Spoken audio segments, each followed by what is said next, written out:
The grand tapestries of royal history have always been woven with threads of public duty and private torment, a delicate balance where the personal lives of those born into privilege are constantly scrutinized under the brightest of global spotlights. For centuries, the ancient walls of Britain's historic palaces have stood as silent witnesses to the shifting tides of family dynamics, where alliances are formed, bonds are tested, and distances sometimes grow into vast, unbridgeable chasms. In the modern era, this intricate dance between tradition and personal autonomy has taken on a global dimension, captivating audiences across continents and sparking endless speculation about the true nature of relationships behind closed doors. There is a peculiar fascination with the choices made by those who step away from the traditional path, choosing instead to forge a new existence across the ocean,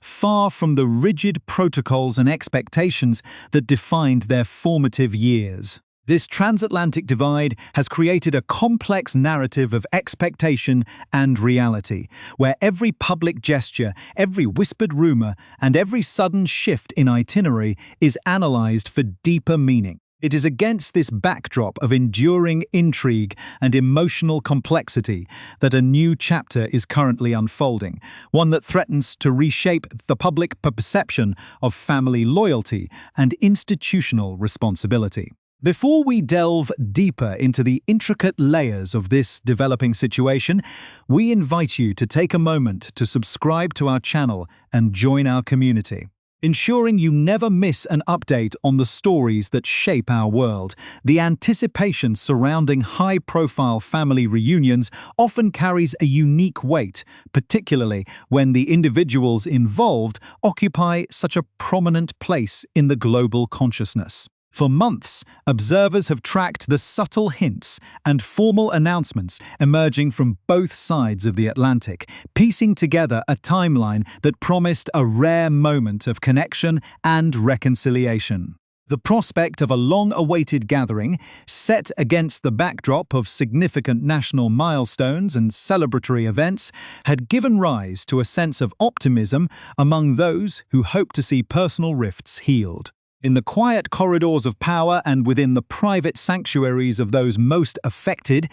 plans were painstakingly arranged, schedules were aligned, and logistics were coordinated to facilitate an occasion of profound emotional significance. A grandfather's longing to see his youngest descendants, who have spent the vast majority of their lives in a completely different cultural and geographic landscape, has been a quiet but powerful undercurrent in this ongoing narrative. The passage of time has only amplified the poignancy of this separation, making the potential for a face-to-face meeting feel all the more critical and emotionally charged for an institution that prides itself on continuity and legacy. However, as history has shown time and again, the plans of those under constant public scrutiny are rarely straightforward,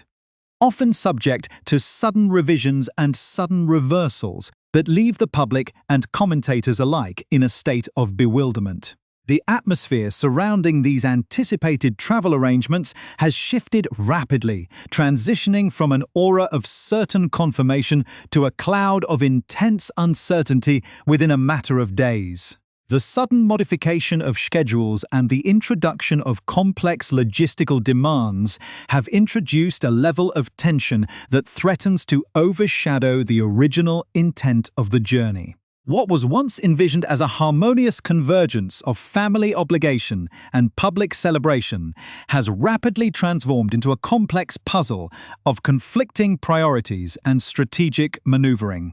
This sudden turn of events has reignited a fierce debate about the motivations driving these decisions, with observers questioning whether the shifting plans are the result of genuine logistical challenges or a more calculated effort to exert influence over a highly sensitive situation within the grand historic properties of the British Isles. There exists a profound respect for the continuity of generations, a belief that the future of the heritage relies entirely on the strength and unity of its core family unit. When elements of that unit choose to distance themselves, the resulting friction is felt not just within palace walls, but across the entire fabric of a nation that views the monarchy as a mirror of its own stability. The narrative of departure and self-imposed exile has been told many times, yet its power to fascinate and divide public opinion remains completely undiminished. Each side of this geographic divide carries its own version of events, its own grievances, and its own vision for how the future should look, creating an environment where mutual understanding seems increasingly difficult to achieve. The upcoming events in the heart of England were supposed to serve as a neutral ground, a celebratory framework where public celebration could seamlessly blend with private healing, allowing for a rare moment of shared purpose. Yet, beneath this hopeful surface, an intricate chess match was being played, with each move designed to test boundaries and challenge long-standing rules,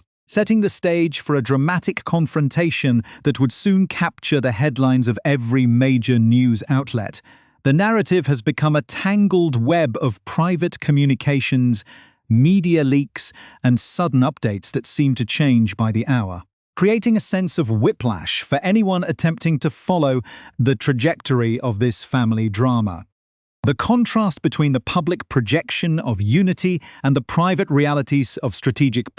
planning highlights the deep-seated complexities that continue to define this high-profile relationship. Every detail, from the method of communication used to convey scheduled changes to the timing of specific public announcements, is being scrutinized for clues about the underlying motivations of the parties involved. The unfolding situation serves as a stark reminder of how deeply personal family dynamics can become inextricably linked with public image and institutional strategy, creating a high-stakes environment where every move is calculated for maximum impact. The world watches with bated breath as this intricate story continues to develop, waiting to see whether the promise of a historic reunion will be fulfilled or if the deep-seated divisions will once again prevail, leaving a trail of broken expectations and unresolved tension in their wake. The delicate framework of this anticipated transatlantic journey began to unravel in spectacular fashion over a single weekend,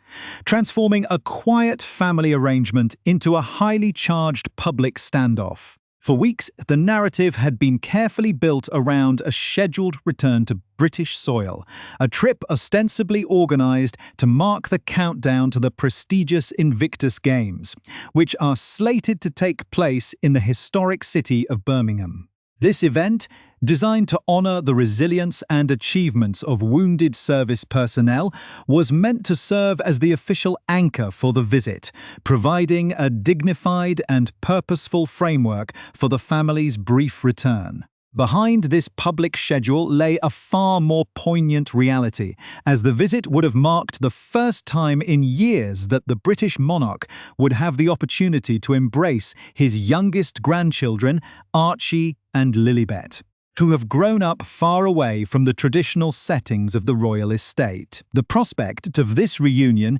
had generated a quiet sense of hope, a feeling that despite the deep ideological and personal fractures of the past, the fundamental bond between a grandfather and his grandchildren might transcend the ongoing media storm and the rigid boundaries of institutional protocol.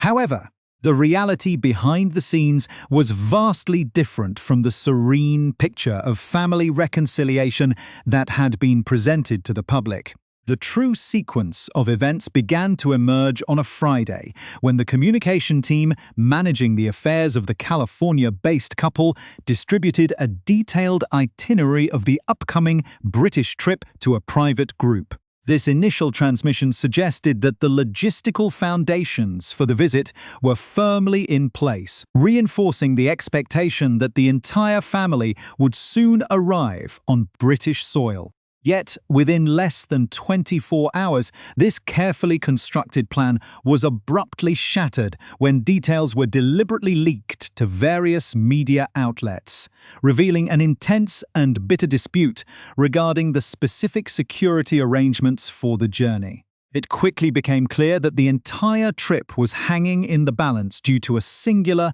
uncompromising demand for official, state-sponsored armed police protection, a privilege that had been revoked following the couple's decision to step back from frontline public duties years prior. The sudden revelation that this level of security would not be automatically provided triggered an immediate and dramatic shift in tone, turning a scheduled celebration into a vehicle for public leverage and mutual recrimination. This sudden escalation has been viewed by seasoned commentators as a calculated attempt to apply immense emotional and public pressure to the head of state, forcing a highly sensitive personal matter into the global media spotlight. The strategy appeared to rely on creating a powerful expectation of a family reunion, only to abruptly withdraw that possibility as a direct consequence of the administrative decisions made by the security authorities. By tying the presence of the grandchildren directly to the provision of armed guards, a stark ultimatum was effectively delivered, presenting a painful choice between compromising established institutional boundaries and facing the prolonged separation from family members. This maneuver has drawn sharp criticism from observers who view it as an unnecessarily harsh method of negotiation, one that uses the natural desire for family connection as a tool to secure specific administrative privileges. The intensity of the situation highlights the profound disconnect between the expectations of those who have departed the institutional framework and the rigid, legally bound realities that govern the operation of the state's security apparatus. The core of the dispute lies in a fundamental misunderstanding of how authority and power are distributed within a modern constitutional framework. The demand for official armed protection assumes that the monarch possesses the personal authority to intervene in government decisions and bypass the established legal protocols that dictate who receives state-funded security. In reality, the allocation of police protection is a matter strictly handled by specialized government committees and administrative bodies, entirely independent of the personal wishes or influence of the sovereign. These authorities have consistently maintained that public funds and specialized police resources cannot be automatically assigned to individuals who are no longer active, working representatives of the state, regardless of their lineage or past positions. The decision to uphold this policy was not a personal rejection from a father to a son, but rather a reflection of the legal and financial boundaries that define the modern relationship between the public purse and the extended members of the royal family. The expectation that an exception could be engineered through personal pressure demonstrates a significant misjudgment of the modern governance system, which prioritizes transparency and adherence to the law above personal preference. As the weekend progressed, the tension only intensified, with public statements and media briefings creating an atmosphere of deep frustration and mutual alienation. The narrative put forward by those demanding the security emphasized the apparent vulnerability of the family,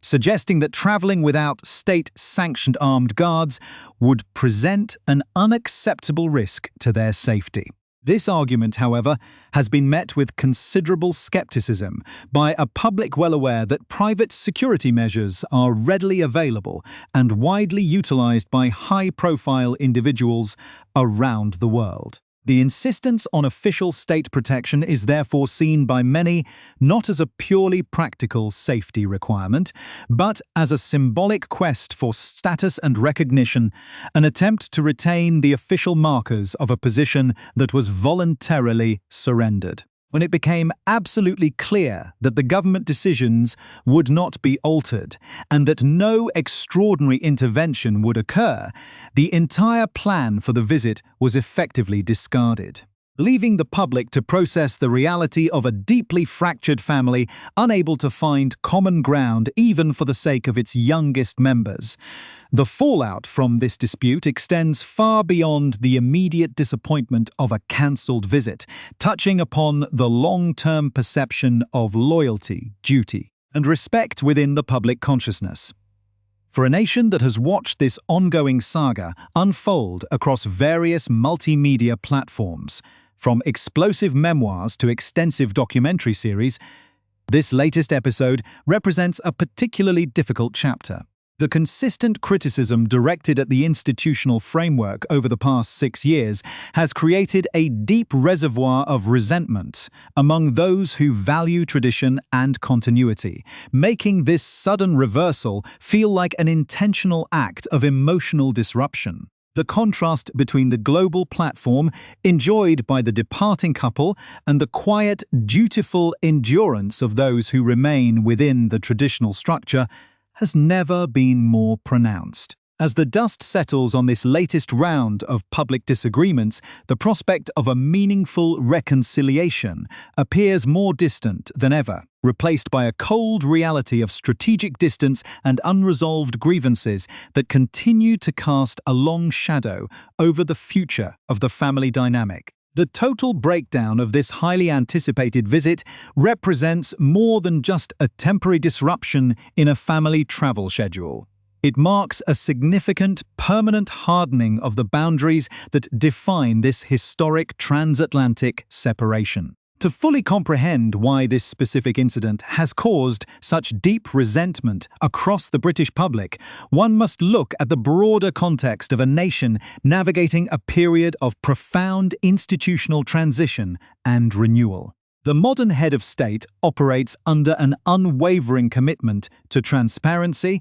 financial prudence, and strict adherence to constitutional limits, recognizing that the long-term survival of the heritage depends entirely on demonstrating value and accountability to the public. In an era where every expense is scrutinized and where the traditional privileges of the extended circle are being deliberately scaled back, the notion that public funds would be diverted to provide continuous armed protection for non-working individuals living abroad is fundamentally incompatible with the current direction of the institution. By attempting to force an exception to these established rules, the situation exposed a profound detachment from the contemporary realities of public service, shifting the public perception from one of sympathy to one of deep frustration. The individuals at the center of this controversy have traveled vastly different paths over the past several years,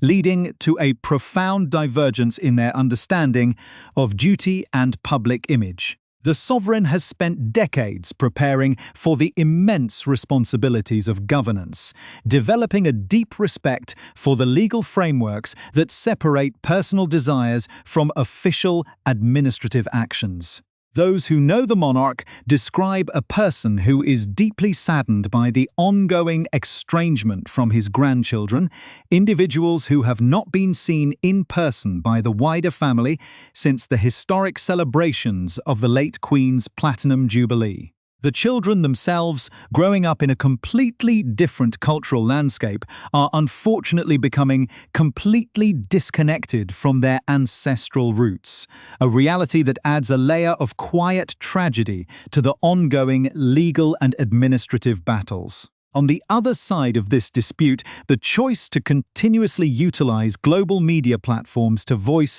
personal grievances has created an environment where private reconciliation has become virtually impossible, as every private discussion or potential gathering is viewed through the lens of strategic advantage and public relations formatting. This latest conflict over security arrangements also highlights how closely these personal dynamics are intertwined with the shifting landscapes of governance and administrative authority. Speculation has grown regarding how the changing nature of the political landscape in the United Kingdom may have influenced the timing and execution of these strategic demands. For some time, it has been suggested that certain communications were occurring with representatives of the legislative framework in an effort to find a favourable resolution to the ongoing security issues, perhaps viewing specific political shifts as an opportunity to secure administrative compromise. However, as leadership changes occur and the realities of governance set in, the administrative bodies responsible for these decisions have remained absolutely steadfast in their application of the law, refusing to allow personal connections to override the established criteria for state-funded protection. This unwavering stance has left those demanding the special status with very few options, leading to the sudden public cancellation of the trip and the subsequent efforts to frame the decision as a necessary measure for family safety, while the intense debate over security arrangements was dominating the headlines over the weekend. The public witnessed a striking and unfortunate contrast in how different members of the extended family choose to engage with the public. Almost simultaneously with the news of the cancelled visit, official updates were shared regarding the remarkable public service and personal endurance of the Princess of Wales, who had just completed an incredibly demanding and emotionally charged physical challenge to raise significant funds for the medical facilities that supported her during her recent health struggles. The imagery of dedication, resilience,